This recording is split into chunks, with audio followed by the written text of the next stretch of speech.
네, 여러분 안녕하십니까. 12월 31일 수요일 아침입니다. 2025년 마지막 날 아침인데요. 오늘 시편 마지막 150편을 함께 살펴보겠습니다. 150편 1절에서 끝절 6절까지인데요. 앞부분을 살펴봅니다. 할렐루야, 그의 성소에서 하나님을 찬양하며 그의 권능의 궁창에서 그를 찬양할지어다. 그의 능하신 행동을 찬양하며 그의 지극히 위대하심을 따라 찬양할지어다. 6절로 가봅니다. 호흡이 있는 자마다 여호와를 찬양할지어다. 할렐루야. 아멘. 오늘 본문의 내용을 중심으로 호흡이 있는 자마다, 호흡이 있는 자마다라는 제목으로 말씀을 증거하겠습니다. 여러분 올 한해 2025년 한 해를 달려오시고 또 여러 방면에서 교회와 또 가정과 직장과 사업체를 이끌어 오신다고 굉장히 수고 많으셨습니다. 하나님의 위로와 또 하나님의 평안이 여러분과 또 여러분 가정에 또 교회들에 있기를 주님의 이름으로 축복합니다. 오늘 시편 150편을 마치면서 이 시인은 마지막 6절에 아주 강력한 선언을 하고 있고 강력한 호소를 하고 있습니다. 호흡이 있는 자마다 여호와를 찬양할지어다 이렇게 명령하고 있습니다. 호흡이 있다는 것은 살아있는 모든 것은 결국은 하나님을 찬양하는 것이 근본 목적이란 것입니다.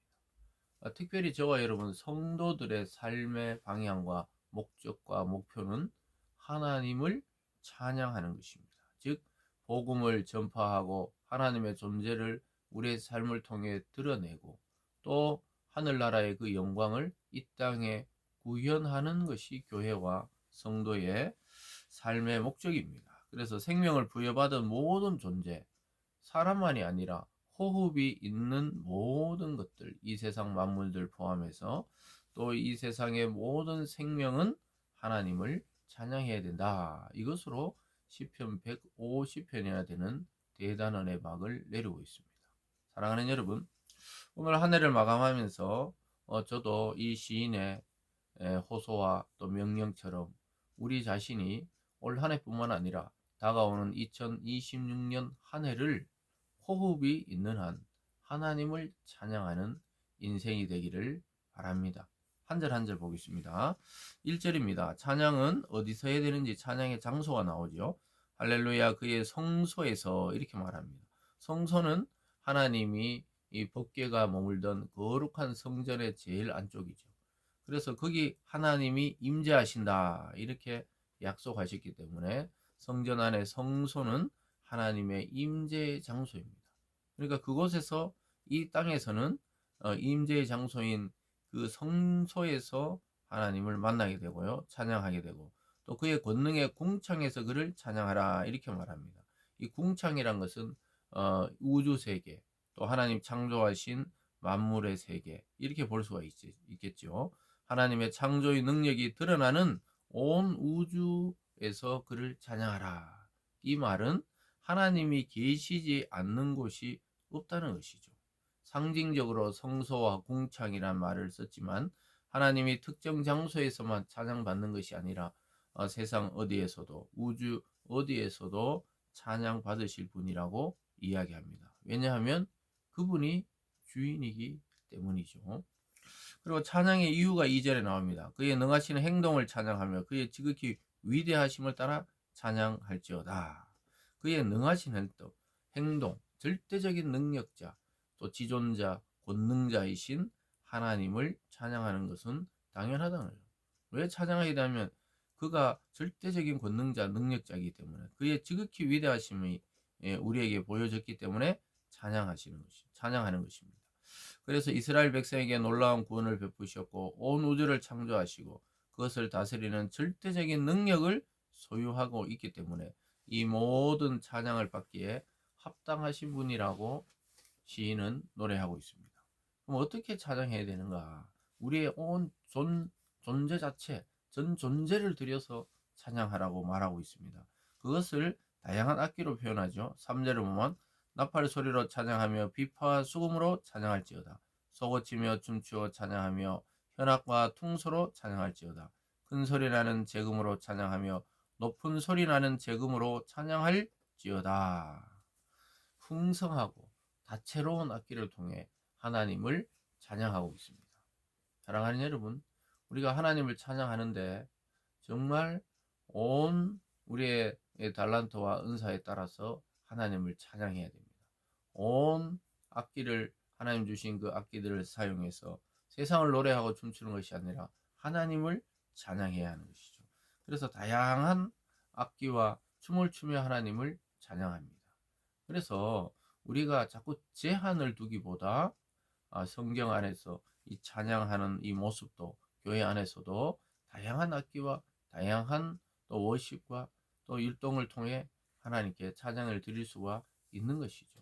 실제적으로도 그렇게 드릴 수가 있고, 또 이것을 또 우리가 좀 적용해 보면 우리의 각자의 그 모습대로 하나님께 영광을 돌려드릴 수 있다는 것입니다. 내가 할 수 있는 최대한의 것으로 하나님을 찬양하는 여러분이 되기를 바랍니다. 그러면서 아까 초반에 말씀드린 대로 온 시편의 마지막 절이 150편 6절입니다. 호흡이 있는 자마다 여호와를 찬양할지어다 할렐루야, 이렇게 마치고 있습니다. 사랑하는 여러분, 우리가 살아 숨쉬는 모든 순간 삶의 이유, 삶의 목적, 그것은 바로 하나님께 영광 돌리고 또 피조물로서 하나님을 찬양하는 것입니다. 그래서 살아 숨쉬는 모든 순간에 하나님을 찬양하며 우리는 살아갈 수가 있게 되는 것이고, 또 그렇게 되어야 되는 것입니다. 여러분, 올 한 해도 하나님을 찬양하며 또 하나님의 인도 아래 또 성령께서, 그가 보내신 성령께서 감동을 주셔서 우리의 모든 지각을 넓히시고 또 삶의 여러 가지 지혜를 주셔서 우리는 여기까지 오게 되었습니다. 오늘 이 시인의 고백처럼 호흡이 있는 자마다 하나님께 영광을 돌리며 한 해를 마무리하고 또 새 한 해도 믿음과 소망과 하나님이 주실 은혜와 축복들을 기대하며 맞이해야 됩니다. 그래서 우리가 한 해가 가는 것은 아쉽지만 너무 또 아쉬워하기보다는 또 새로운 새해를 주심에 감사하고 감격하고, 또 새해가 오는데도 아직 할 일이 있고 두려움이 있고, 또 어떤 분들은 일이 아직 뭔가 매듭이 짓지 않고 아마 이런 분들도 있을 것입니다. 그러나 하나님이 시간을 주신 것은 때지요, 때가 있다. 성경에 말하듯이 우리는 어쨌든 새로운 새 한 해를 또 마치 빈 도화지에 어떤 그림을 그려야 되듯이 우리가 빈 도화지를 받듯이 또 새 한 해를 준비하는 오늘 한날이 되기를 바랍니다. 그리고 저와 여러분, 우리의 인생을 들여서 하나님께 영광이 되고 하나님께 찬송이 되는 삶이 되기를 주님의 이름으로 축복합니다. 기도하겠습니다. 사랑의 하나님 아버지, 감사드립니다. 2025년 1월 1일부터 오늘 31일까지 우리를 붙드시고 인도하시고 지켜주셔서 감사드립니다. 무엇보다 믿음 주시고 여전히 하나님의 말씀을 들을 수 있는 귀한 특권을 주심에 감사드립니다. 하나님 아버지, 오늘 이 시인의 명령처럼 우리는 날마다 호흡이 있는 순간순간에 하나님께 찬양하며 영광 돌리게 하여 주시고, 다가오는 2026년도를 믿음과 소망으로 맞이해서 하나님께 큰 영광 돌려드리는 새 한 해 되게 하여 주시옵소서. 하늘에 달려온 성도들에게 위로와 평안을 주시고 하나님 그 마음에 기쁨의 소망을 허락하여 주시옵소서. 감사드리며 예수님 이름으로 기도드리옵나이다. 아멘.